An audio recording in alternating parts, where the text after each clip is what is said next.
All right, so you wrote The Bible's Hidden Treasures, James, the Precious Pearl.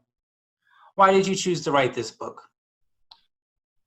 Well, I did a lot of research on the Bible, and I'm a research scientist. And my job as a research scientist is to look at large documents and find out what might be wrong with them, what's correct and what's incorrect. And when I started studying the Bible, I used that same mentality in studying the Bible. And so I was looking for, I was trying to find out more about the Bible, actually to help my two daughters in their Bible studies. We had enrolled them in a Christian school, and I didn't know a whole lot about the Bible, and so I wanted to help them.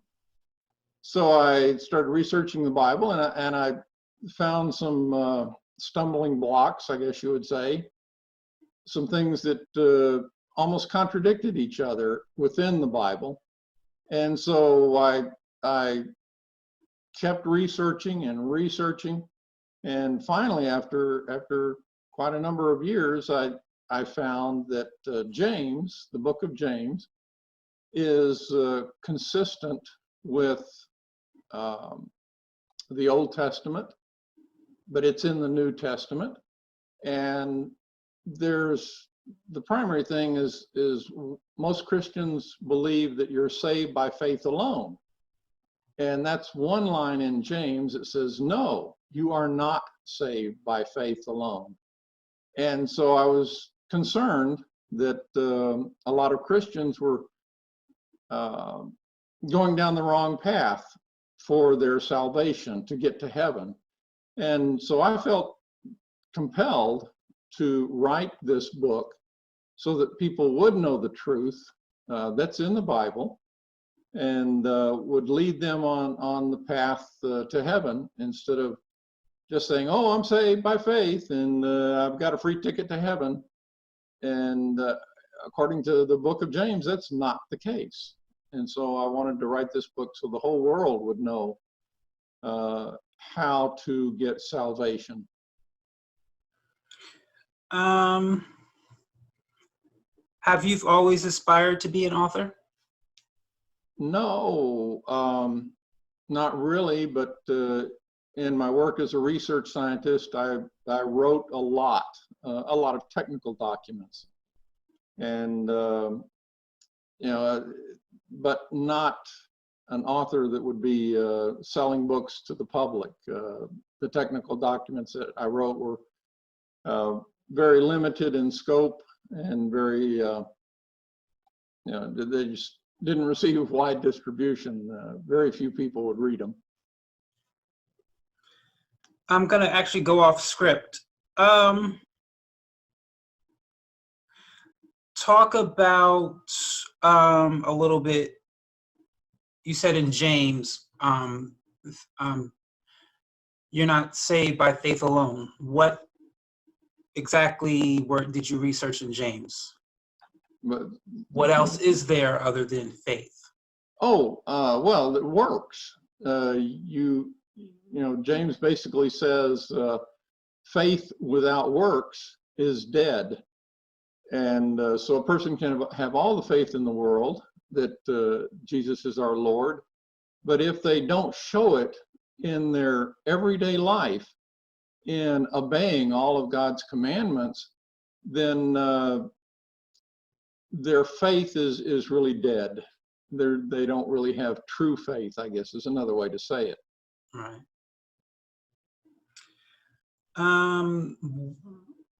What was the publishing process for you to kind of being an unpublished author, I basically had to pay for a service to publish my book, and I searched several publishing companies out that would do that would charge me a fee to publish my book. And Westbow Press seemed to be a good alternative because they're a group that publishes a lot of religious books, and actually they're a subsidiary of Zondervan, which is the one that produces the Bible that I like to read, the New International Version, or NIV. And so I decided they would be a good choice to help me in publishing this book. Can you give 3 tips on researching the scriptures? Because most people, when they read, I'll say nonfiction, whether it's the Bible or a biography or just information on something, they just read it and that's it. But in order to understand or apply what you're reading, when you're reading nonfiction, you got to do more than just read it. You got to research it. You got to study. And so what are some tips you can give to people who, whether they're beginning to read the Bible or if they've already read it, what are tips you can give them to go back to read and how to research what you've read? Mm-hmm. Well, my first tip is start with the book of James, because I feel there's God's absolute truth in James. And the second thing would be is to, when you're reading a large document like that, you need to be able to cross-compare different passages with other parts of the Bible. And so having an online or version of the Bible is essential, that you can search. If you want to search the word faith, or if you wanted to search the word sins or works or anything else, having an online version is essential. And that was the same thing that was essential in my work as a researcher, is being able to look at a document several different ways and try and find out what's consistent and what's inconsistent, and come up with what are the key facts that are in the document that you're reading, the Bible included. And so and start with James, do a lot of cross comparison by going online or having an electronic version of the Bible, because there's so much to read. You can't, I don't think many people can memorize the entire Bible and say, in their mind, be able to cross compare different messages in the Bible. And then the last thing is that do the review of the Bible, your reading of the Bible, several times. Don't just read it once and then stop, but go back, reread what you've read before, research it again, make sure that you're finding all that you need to know about the Bible. So repetition in reading the Bible is very important. Okay. Off the book again and going back, how did you get into science research? How did you find that subject interesting, and how did you get into that? Well, it was a series of coincidences. I got my bachelor's in physics, and you can't really get a job with that unless you want to teach high school physics. And but I was lucky to get a job with Westinghouse. They would hire just about anybody to go to work in Idaho to train naval officers how to run a nuclear power plant. So I worked in Idaho for a couple of years, and originally I'm from Fort Worth, and I had to move back to Texas. Let me tell you, it's a great place to live, and Idaho has a lot of snow.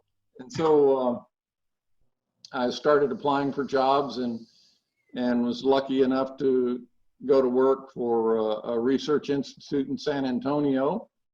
And they needed some people that had experience with radiation and nuclear power plants. And so I went to work for them and became a health physicist, which is a scientist that works in radiation protection. And the job I did was making sure everybody was safe, working with the radioactive materials that they used at the nuclear power plants, and what came back. We did inspections of nuclear power plants, and so our equipment would come back contaminated with radioactive material. But that didn't keep me busy 100% of the time, so I started doing research projects on a small scale. And eventually, after about 20 years, I became the Institute's radiation safety officer and did that for 20 years. And that involved a lot of research and new projects involving radiation and radioactive material. And it's what I enjoyed. It was all physics related, which was why I became a physics major in college, because I enjoyed that. And so the research kind of just fit right into that. Amazing. All right, so your last question, going back to publishing, what was the most difficult? Well, what did you learn that you didn't, your learning process about publishing, and what was the most difficult thing you experienced? The most difficult thing is the time it takes from the time you submit your manuscript to when it's published, and then when it's you get a press release or a website. The time seemed extremely long. Of course, I was in a hurry, as you know, to get my message out, and it seemed to take forever. And so being patient would be the most important lesson about self-publishing. The whole concept of the Bible might be summed up in 4 words: do good, resist evil. But how do we do this? The Bible's hidden treasure highlights the importance of one of the Bible's more unappreciated works, the Book of James. The Bible's hidden treasure, James, the Precious Pearl, by John P. Hageman. Available on Amazon, bn.com, eBay, and westbowpress.com.